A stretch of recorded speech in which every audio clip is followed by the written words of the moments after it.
Hello, Kilukkam വ്ളോഗിൻ്റെ പുതിയൊരു വീഡിയോയിലേക്ക് സ്വാഗതം. ഇന്നൊരു ഹാപ്പി ഡേ എനിക്ക് കേട്ടോ. കാരണം ഇന്നെനിക്ക് 200 സബ്സ്ക്രൈബേഴ്സായ ദിവസമാണ്.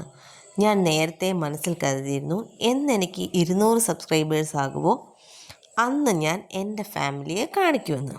അതിനു മുമ്പ് രാവിലെ കുറ്റിയും പറിച്ചത് എങ്ങോട്ടാണെന്നുള്ളൊരു ചിന്ത നിങ്ങളുടെ മനസ്സിലുണ്ടാകുമല്ലോ. ഞാൻ പറയാം. ഇന്നലെ ഏട്ടായി മീൻ വാങ്ങിച്ചുകൊണ്ട് വന്നത് കടയിൽ വെച്ചിട്ട് പോന്നു. ഞങ്ങൾ രാവിലെ അതെടുക്കാനുള്ള പുറപ്പാടാണ് കേട്ടോ. ഇതാണ് ഞങ്ങളുടെ കറ്റാണം സിറ്റി എന്ന് തന്നെ പറയാം.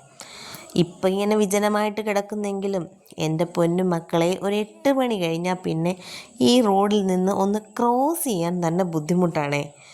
അങ്ങനെ ഞങ്ങൾ വളരെ ഫാസ്റ്റായിട്ട് എവിടെ എത്തി? നമ്മുടെ കറ്റാണത്തെത്തി. സഹദ കാവൽ നിൽക്കുന്ന കറ്റാണത്ത്. സഹദ ആരാണെന്ന് ഞാൻ വഴിയേ പറയാം കേട്ടോ. പതുക്കെ കടയൊക്കെ തുറന്ന് സാധനം കൊടുത്ത് ഞങ്ങൾ വീട്ടിലേക്ക്. അതിനു മുമ്പ് എൻ്റെ ഫാമിലിയെ പരിചയപ്പെടണ്ടേ? ദാ വന്നു. ഇതാണ് എൻ്റെ പപ്പയും അമ്മയും. രാജശില്പി എന്ന് വേണമെങ്കിൽ പറയാം എൻ്റെ അച്ഛനെ. അമ്മ ഇത്രയും ആക്റ്റീവായിട്ടുള്ള ഒരു ലേഡിയെ ഞാൻ എൻ്റെ ജീവിതത്തിൽ കണ്ടിട്ടില്ല. അമ്മയുടെ ഈ പ്രായത്തിലും അമ്മ അതായത് ഞാൻ ചെയ്യുന്നതിൽ കൂടുതൽ പോസിറ്റീവ് വൈബുള്ള ഒരാളാണ് കേട്ടോ. പപ്പച്ചിയുടെ മുടി കണ്ടില്ലേ? അതിന് ഞങ്ങൾ മക്കളോ മരുമക്കളോ കൊച്ചുമക്കളോ ആര് പറഞ്ഞാലും വെട്ടത്തില്ല. പിന്നീട് ഞങ്ങളുടെ വീട്ടിൽ ഒരു ഓൾഡ് മാംഗോ പിക്കിളുണ്ട്. 100 വയസ്സിനോട് അടുത്ത ആൾ.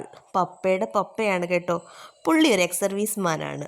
ചിട്ടയായ ജീവിതം കൊണ്ടാവാം 100ലേക്ക് അടുക്കുന്നു. ഇതാണ് എൻ്റെ അനിയത്തി ഐശ്വര്യ, എൻ്റെ പൊന്നു വാവച്ചി. ഞങ്ങൾ തമ്മിൽ 5 വയസ്സിൻ്റെ ഡിഫറൻസ് ഉണ്ട്. പക്ഷേ വളർന്നു വന്നപ്പോൾ അങ്ങനെയൊന്നും പറയില്ല. ഇരട്ട കുട്ടികളെ പോലെയാണ് ഞങ്ങൾ.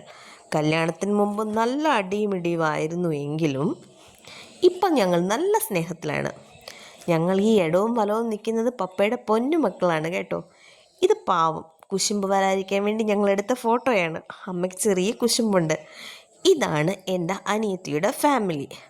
അനിയൻ അനീഷ്, കൊച്ചാൾ കുട്ടൂസ്, വലിയ ആൾ സച്ചു. ഇത് നവിമോൻ്റെ ചെറുപ്പത്തിലുള്ള ഒരു ഫോട്ടോ കണ്ടപ്പോൾ ഇട്ടതാ കേട്ടോ. ഇവനാണിപ്പോൾ ഞങ്ങളുടെ ലോകം, ഞങ്ങളുടെ കുട്ടാപ്പി. വീട്ടിൽ സായു എന്ന് വിളിക്കും, എന്നാലും അവൻ എൻ്റെ കുട്ടാപ്പി തന്നെയാണ് കേട്ടോ. പിന്നെ എൻ്റെ അനിയനെന്ന് പറഞ്ഞില്ലേ, അനിയത്തിയുടെ ഹസ്ബൻഡ്, അവൻ നല്ല ചില്ല് വൈബുള്ള പാർട്ടിയാണ്. എൻ്റെ മക്കളുടെ ഫേവററ്റ് ആൾ. ചെന്ന് കഴിഞ്ഞാൽ ആട്ടവും പാട്ടും ഡാൻസും ഒക്കെ ആയിട്ട് ഭയങ്കര സന്തോഷത്തിലായിരിക്കും. ഇന്നത്തെ സന്തോഷത്തിൽ ഞാൻ ഇവരെയൊക്കെയല്ലേ പ്രസൻറ്റ് ചെയ്തത്. പതിവ് പോലെ നമ്മളുടെ ഡ്യൂട്ടികൾ തുടങ്ങി. ഏട്ടൻ രാവിലെ ഞങ്ങൾ മീനെടുത്തുകൊണ്ട് വന്നു കഴിഞ്ഞ് പിന്നെ തന്നെ പറമ്പിലേക്ക് ഇറങ്ങി ഒരു തെങ്ങിന് തടവെടുത്തു. അപ്പോഴേക്കും നമ്മളുടെ ബാരിഷ് ആകയാ. മഴ വന്നതോടുകൂടി ഏട്ടായി ഇന്ന് ആ പ്ലാവിൻ തൈയും മാവിൻ തൈയും ഒക്കെ നടണമെന്ന് കരുതിയാണ് ഏട്ടായി പറമ്പിലേക്ക് ഇറങ്ങിയത്. പക്ഷെ ഒന്നും നടന്നില്ല. ആകെ ഈ ഒരു തെങ്ങിന് തടം മാത്രം എടുക്കാനേ പറ്റിയുള്ളൂ. ഫോട്ടോയൊക്കെ എടുക്കാൻ ചേട്ടായി നല്ല പോസിൽ നിന്ന് തന്നിട്ടുണ്ട് കേട്ടോ. ഇന്ന് വാങ്ങിക്കൊണ്ടുവന്ന മീൻ ഏതാണെന്നറിയണ്ടായോ? വെള്ളക്കോര. കൊണ്ടുവന്നപ്പോഴേ അമ്മ പറഞ്ഞു കൊള്ളില്ല എന്ന്. പക്ഷേങ്കിൽ കറി വെച്ചിട്ട് അത്ര വലിയ കുഴപ്പമൊന്നുമില്ലായിരുന്നു കേട്ടോ. ഞാൻ കരുതി ഇത് തേങ്ങാപ്പാൽ ഒഴിച്ചൊരു കറി വെക്കാമെന്ന്. കൊള്ളില്ല എന്ന് പറഞ്ഞില്ലേ. പിന്നെ ഏട്ടായി ഇപ്പോൾ ഈ കിച്ചണിൽ വന്നിരിക്കുന്നില്ലേ. ഇതൊക്കെ ഞങ്ങളുടെ ചെറിയ ചെറിയ സന്തോഷ നിമിഷങ്ങളാണ് കേട്ടോ. എപ്പോഴും ഒന്നും ഇത് കിട്ടാറില്ലെന്നേ. അങ്ങനെ അമ്മ നന്നാക്കി തന്ന മീനുമായി ഞാൻ ഗോതയിലേക്ക് അങ്ങ് ഇറങ്ങി. മീൻകറി വെക്കാൻ എല്ലാവർക്കും അറിയാമല്ലോ. സാധാരണ മീൻകറി വെക്കുന്ന ഇൻഗ്രീഡിയൻസിനൊപ്പം തേങ്ങാപ്പാൽ കൂടി ചേർക്കുന്നുവെന്ന് മാത്രം. വറക്കാനുള്ള മീൻ കുരുമുളക് പൊടിയും മഞ്ഞപ്പൊടിയും ഉലുവാപ്പൊടിയും മുളക് പൊടിയും ഉപ്പും ഒക്കെ പുരട്ടി നന്നായിട്ട് അങ്ങ് വെച്ചു. ഞാൻ എല്ലാ മീൻ വറക്കുന്നതിനും ഇഞ്ചിയും വെളുത്തുള്ളി പേസ്റ്റ് ചേർക്കത്തില്ല കേട്ടോ. അങ്ങനെ നോക്കുമ്പോൾ നമ്മുടെ മിക്സി വർക്ക് ചെയ്യുന്നില്ലെന്നല്ല, കറണ്ട് ഇല്ലായിരുന്നു. ഞാൻ സ്വിച്ചൊക്കെ ഇട്ട് നോക്കിയിട്ട് പറ്റിയില്ല. പിന്നെ ലാസ്റ്റ് ചോപ്പറിൽ അടിച്ചെടുത്ത് തേങ്ങാപ്പാൽ പിഴിഞ്ഞെടുത്തു. സാധാരണ പോലെ തന്നെ നമ്മൾ മീൻ കറിയും വെച്ചു. എങ്ങനെയാണെന്ന് എല്ലാവർക്കും അറിയത്തില്ലേ. പിന്നെയും ഞാൻ പറഞ്ഞു തരണോ അല്ലേ? പറയാം.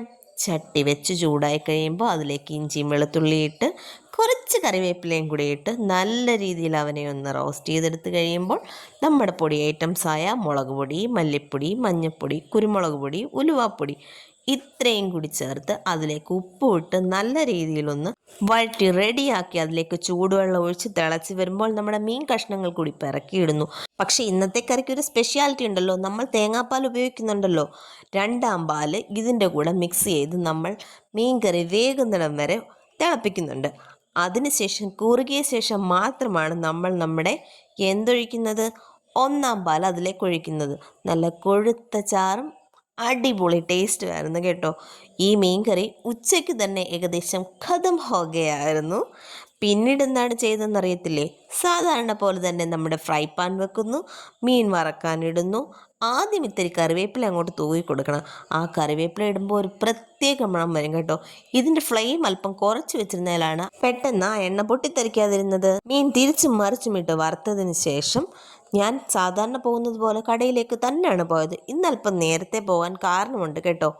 നമുക്ക് കുറച്ച് ഇഞ്ചിയും മഞ്ഞളും ഒക്കെ വാങ്ങിക്കാനായിട്ട് ഇന്ന് വിപണിയുള്ള ദിവസമാണ്. ഏട്ടന് വിപണിയിൽ പോകണമെന്ന് പറഞ്ഞുകൊണ്ടാണ് കേട്ടോ.